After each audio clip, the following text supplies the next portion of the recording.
Semester exam जैसे ही खत्म हो जाएंगे तो माँ के साथ 1 हफ्ता रह कर आऊंगी मैं।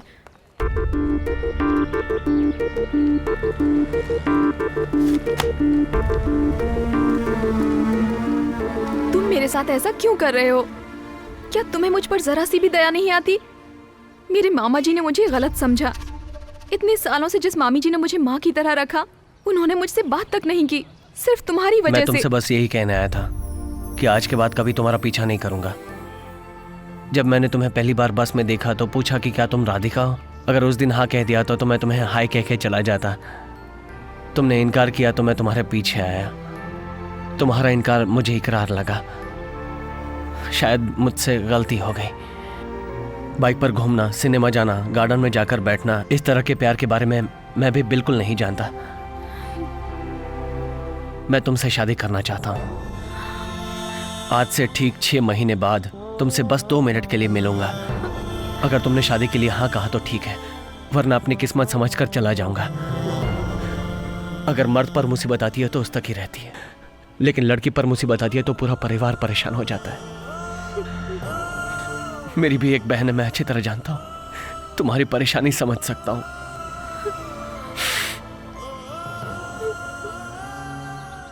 तुम्हें रेस्टोरेंट में बुलाना मेरी गलती थी, मुझे माफ कर दो। माँ, तेरे पिताजी को गुजरे 10 साल हो गए, लेकिन मुझे पता ही नहीं चला। 10 साल 10 मिनट की तरह चले गए।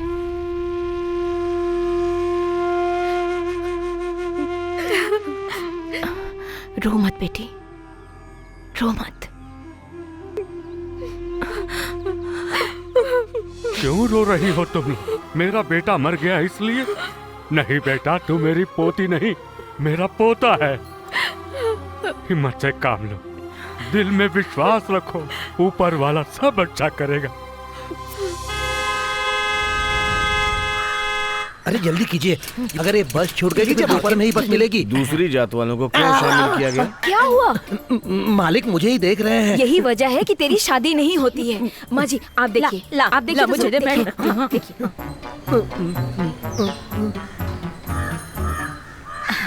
क्यों भगवान, यहाँ क्या चल रहा है? बिल्ली बैठी है, कुत्ता चल रहा है, मैं चल रही हूँ, आप चल रहे हैं। वो सब तो ठीक है, ये मुसद्दी की मछली करी को लेकर यहाँ वहाँ चल रहा है ना, वो क्या बात है? क्या मछली की अरे करी? रे रे। ओ क्या है? मैं तुम्हारी मछली करी की खुशबू सूंघ नहीं सकता या फिर ढोल की आवाज सुन नहीं सकता? मैं श्रवण के लिए भेज रही थी, कभी कभी भेज दिया करती हूँ। उसको मछली की करी बहुत पसंद है ना। तुम में अकल है या नहीं है? अगर उसमें कोई कुछ मिला दे तो क्या होगा?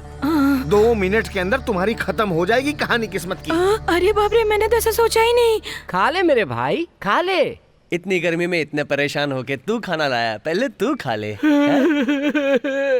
तू मुझे कितना भी मारे पीटे, लेकिन खाने के वक्त हमेशा तू मुझे पहले खाना खिलाता है। मैं तेरे इस प्यार पे मर मिटा हूँ मेरे दोस्त, मर मिटा हूँ।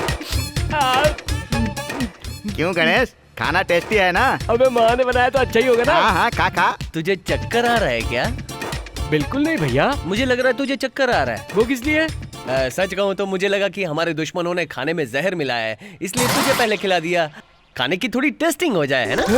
क्या खाने में जहर है कि नहीं है उसका टेस्ट करने के लिए तूने मुझे चुना? यही तेरा प्यार है? 100 मील दूर से खाना आता है और तुमको इसकी कदर भी नहीं है। जिया जी, सादा भोजन उच्च विचार खाओ ना। शेर भूखा मर जाएगा पर घास नहीं खाएगा। तो क्या खाओगे, हमारा भेजा?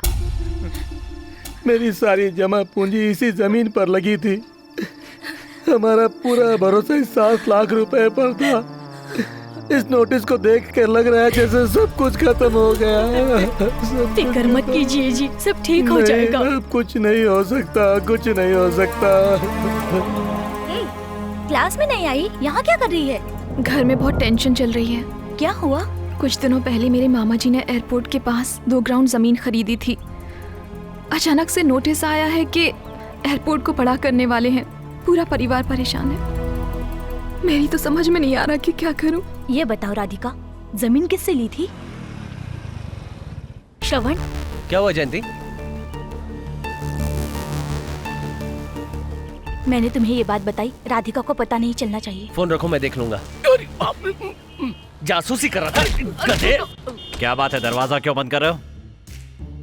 ए चाचा, ए, तमीज से बात कर मुझसे। सुनो, कितनी बार कहा था उस एयरपोर्ट वाली जमीन को किसी को दिखाना मत, लेकिन तुम समझे नहीं। वो जमीन के कागजात तैयार किए और महुआ के रामनाथ को बेच दी।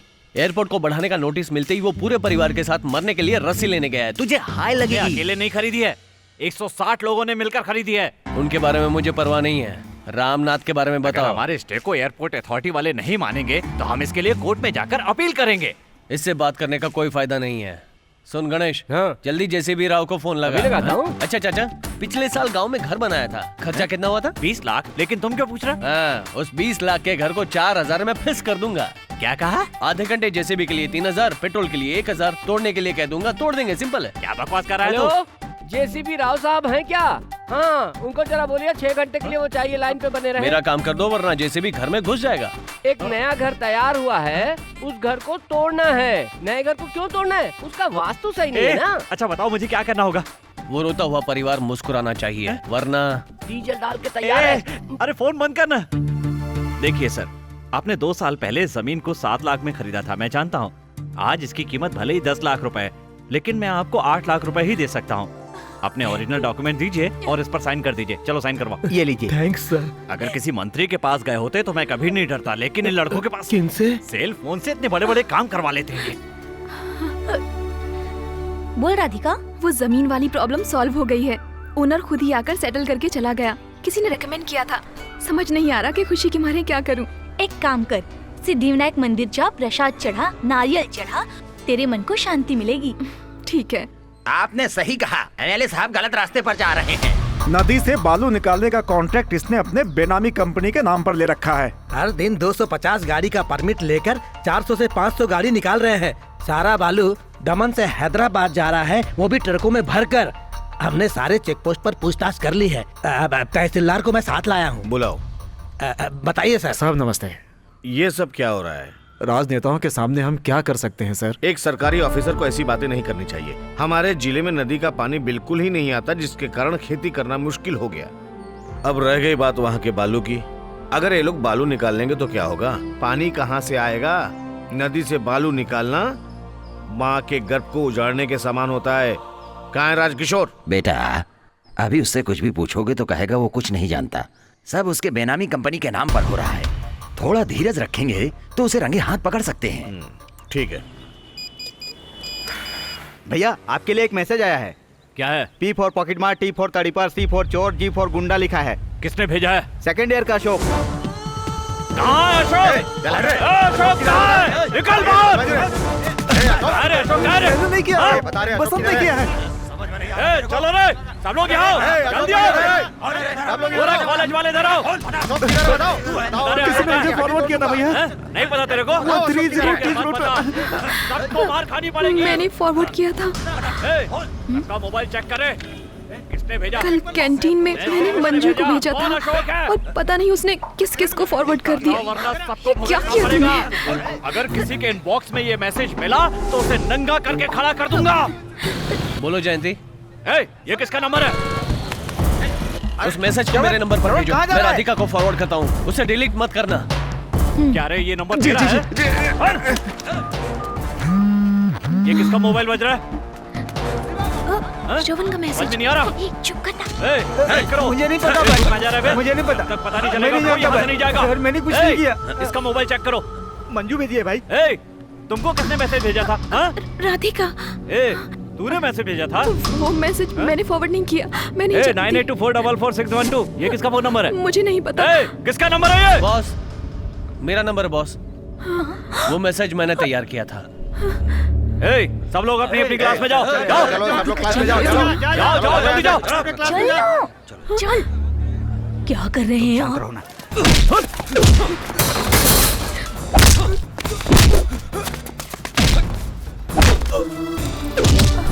चल ना, मैं अभी जाकर सच बता देती हूँ। तू जाकर सच बताएगी ना तो और परेशानी बढ़ जाएगी। चल यहाँ।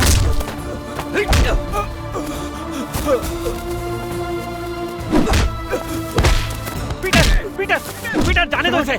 पीटर छोड़ो छोड़ो, समझा दो इसको। पीटर जानते हो ये कौन है? चाचा कुछ मत कहिए, गलती मेरी है। गलती है? मैं कह रहा हूँ ना, ऐसा नहीं होगा। लेकर जाओ इसे। जानता नहीं किससे पंगा ले रहा है। आओ श्रवण, आओ।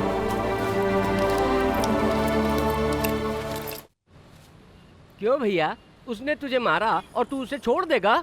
और जीजा जी, तुम भी देखते रहे ना, इस शहर में काम करने से तो अच्छा है कि गांव जाके गाय का गोबर उठाओ, उससे कुछ पुण्य मिलेगा। बकवास बंद कर। मुझसे क्या कह रहा है? इसने बेकार का मैसेज क्यों भेजा? वो तो ऐसे ही मैसेज भेजेगा, पर तुम्हें तो उसको बचाना चाहिए था ना। तुम तो गणेश, उससे बड़े शांत हो हो कि जा। नहीं? और तू रे कमीने, तू भी खड़े खड़े देख रहा था, चुप कर ना। जले में नमक छिड़कने का काम कर रहा अब था। बस तू भी कर। क्या बस कर। तेरे मन में जो आएगा वो तू करेगा ना, तो मैं भी अभी मालिक को फोन करता हूँ और बताता हूँ सब कुछ कि क्या कर रहा है तू। फोन छीन लेगा तो क्या पीसीओ खत्म हो गया? मैं पीसीओ जाके फोन कर लूंगा, लेकिन मालिक को सब कुछ जरूर बताऊंगा।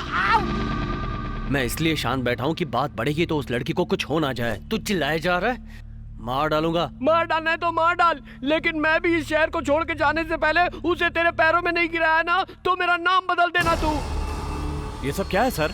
उस टीचर ने सीधे कमिश्नर से कंप्लेंट कर दिया। उस टीचर की तो बैंड बजा दूंगा मैं। चुपचाप तू अरेस्ट हो जा।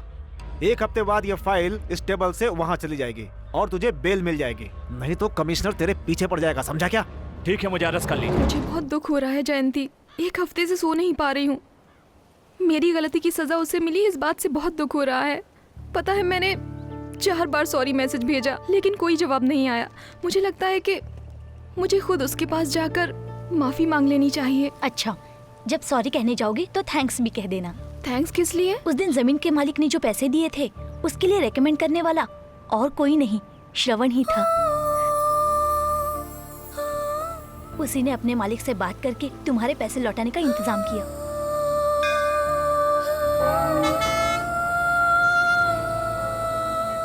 राधिका,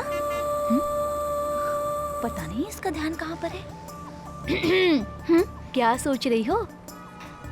कुछ अच्छा ही सोच रही हूँ। श्रवण से मिलकर सॉरी कहने वाली हो? नहीं, मैं उसे हाँ कहने वाली हूँ। हे, यस।